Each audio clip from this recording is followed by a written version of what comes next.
Ako voliš satove, zaprati kanal Sat i stil, jer danas pričamo o satu jedne generacije. Pre Rolexa i Omege, kod nas se nosio jedan drugačiji sat. Nije bio luksuz. Nije bio prestiž. Ali je bio pouzdan. Zvao se Omikron. Omikron se pojavio na našem tržištu sredinom 20. veka i bio je jedan od satova koji su se mogli kupiti u tadašnjim robnim kućama širom Jugoslavije. Nije to bio brend sa glamuroznim marketingom, ali je bio dostupan, mehanički i pouzdan. Za mnogi ljude, Omikron je bio prvi ozbiljan ručni sat. Poklon za punoletstvo. Poklon za odlazak u vojsku. Ili za prvi posao.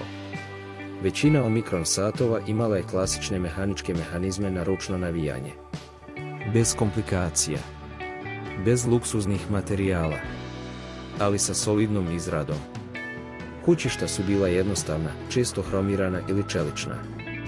Brojčanici čisti, sa jasnim indeksima. To su bili satovi koji su pravljeni da traju. Na poslu, u radionici, na terenu. I upravo zato su opstali do danas u fiokama i kutijama naših roditelja i dedova. Omikron možda nikada nije bio simbol luksuza. Ali je bio simbol jednog vremena. Vremena kada se sat kupovao da traje godinama. Kada je jutro počinjalo navijanjem sata. Kada je tik-tak bio deo svakodnevice. Danas možda ne vredi mnogo novca. Ali vredi uspomena. Omikron je bio neobičan sat običnih ljudi. I baš zato je poseban. Satovi su pravljeni da pokazuju tačno vreme, ali ovakvi stariji pokazuju uspomene. Svaki otkucaj otkriva skrivenu emociju.